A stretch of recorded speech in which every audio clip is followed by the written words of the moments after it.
Heal the world, make it a better place for you and for me and the entire human race.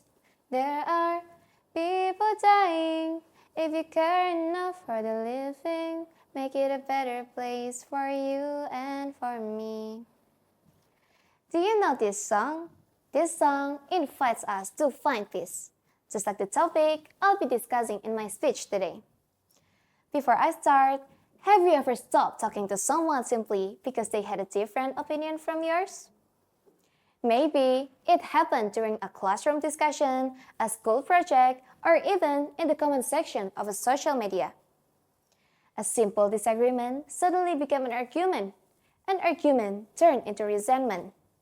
Before we realized it, friendship was broken. Not because we hated each other, but because we forgot how to respect our differences.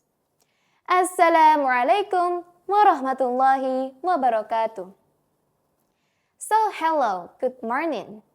Dear the honorable judges, respected teachers, and my beloved friends. Let me introduce myself first. My name is AINIYAH ZAHRAH from Al Mujahidin Junior High School.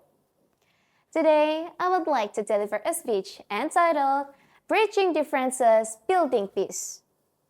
Ladies and gentlemen, we live in a world full of diversity, but those differences are not weakness. They are what make humanity beautiful. However, many young people today see differences as threats instead of opportunities to learn. When someone disagrees with us, we often think they are against us. When someone has a different perspective, we immediately judge them.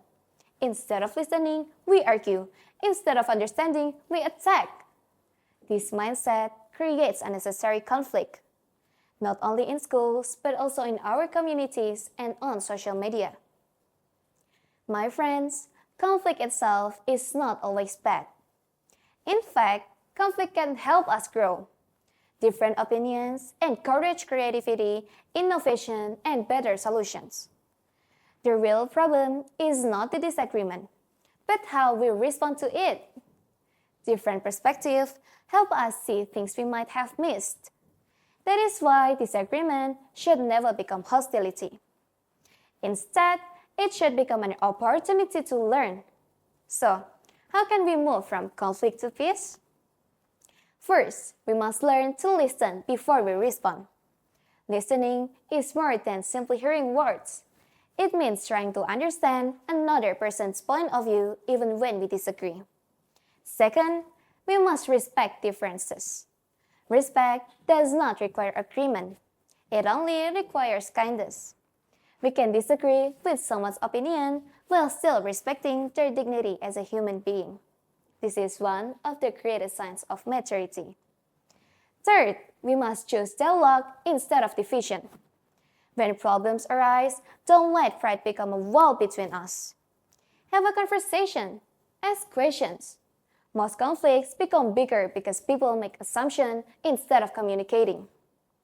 My friends, as teenagers, we are the generation that will shape our future. The future does not only depend on technology, science, or artificial intelligence. It also depends on our ability to live peacefully with people who are different from us. If we cannot respect differences today, how can we build a united society tomorrow? Every act of respect creates trust. Every respectful conversation builds understanding.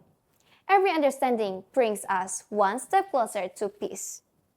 Mahatma Gandhi once said, "The future depends on what you do today." Those words remind us that peace is not something we wait for. Peace is something we choose.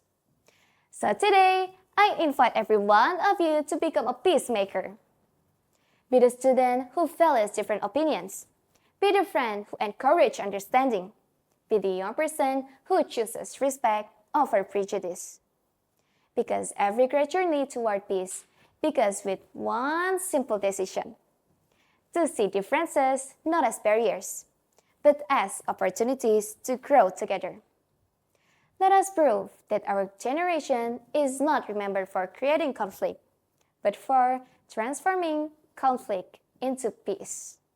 Thank you very much and have a wonderful day. Wassalamualaikum warahmatullahi wabarakatuh.